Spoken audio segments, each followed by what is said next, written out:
Demand colony 2 movie ఎలా ఉందంటే బాగుంది. ఫస్ట్ పార్ట్ అంత బాగుందా అంటే లేదు, కానీ మనల్ని చివరి వరకు థ్రిల్ చేస్తుంది. ఈ మూవీలో హర్రర్ కంటే స్టోరీ మీద ఎక్కువ కాన్సన్ట్రేషన్ చేశారు. స్టోరీ ఎక్కువ ఉండడం వల్ల పార్ట్ 3 కూడా రాబోతుంది. ఫస్ట్ పార్ట్ చాలా బాగుంటుంది, ఎందుకంటే దాంట్లో ఉండే హర్రర్ ఎలిమెంట్స్ అలా ఉంటాయి. కానీ సెకండ్ పార్ట్ వచ్చేసరికి హర్రర్ ఎలిమెంట్స్ ని తగ్గించేశారు. ఫస్ట్ పార్ట్ తో కంపేర్ చేసుకుని సెకండ్ పార్ట్ ని చూస్తే మాత్రం కొంచెం డిసప్పాయింట్ అవుతారు. Hello all, welcome to my channel nomadic cinema. కథ ఏంటంటే 2009 లో కొంతమంది సూసైడ్ చేసుకుని చనిపోతారు. అందులో ప్రియా భవానీ శంకర్ హస్బెండ్ కూడా ఉంటారు. సో తను ఎందుకు చనిపోయాడు, దాని వెనక మిస్టరీ ఏంటి అని తెలుసుకోవాలని ట్రై చేసే ప్రాసెస్ లో ఏం జరిగింది అనేది స్క్రీన్ మీద చూడాలి. ఫస్ట్ పార్ట్ చూడని వాళ్ళు మాత్రం ఈ మూవీని చూస్తే ఖచ్చితంగా కన్ఫ్యూజ్ అవుతారు. ఎందుకంటే ఫస్ట్ హాఫ్ మొత్తం ఫస్ట్ పార్ట్ కి లింక్ చేస్తూ స్క్రీన్ ప్లే ఉంటుంది.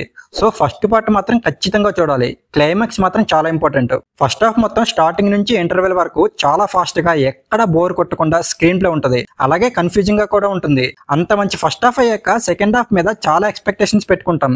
కానీ డైరెక్టర్ సెకండ్ హాఫ్ ని కొంచెం దెబ్బేశారు. కాకపోతే మంచి సీన్స్ ఉంటాయి. ఒక చిన్న ట్విస్ట్ లాంటిది కూడా పెట్టి సర్ప్రైజ్ చేస్తారు. క్లైమాక్స్ చాలా బాగుంది. చెప్పా కదా, కథ ఎక్కువ అవడం వల్ల థర్డ్ పార్ట్ రాబోతుందని. థర్డ్ పార్ట్ కోసం వెయిట్ చేసేలా సీన్స్ కూడా చాలా బాగుంది. ఖచ్చితంగా సెకండ్ పార్ట్ కన్నా థర్డ్ పార్ట్ ఇంకా బాగుంటుందని అనిపిస్తుంది. ఈ మూవీకి శామ్ సిఎస్ ఇచ్చిన బీజియం అయితే చాలా బాగుంది. అలాగే అరుళ్ నిధి యాక్టింగ్ కూడా ఓకే, బానే ఉంది. ఇంకా మెయిన్ గా ఈ మూవీలో హైలైట్ మాత్రం ప్రియా భవానీ శంకర్ చాలా బాగా యాక్ట్ చేసింది. ఇంకా కెప్టెన్ ఆఫ్ ద షిప్ అయిన డైరెక్టర్ అజయ్ జ్ఞానముత్తు డైరెక్షన్ చాలా బాగుంది.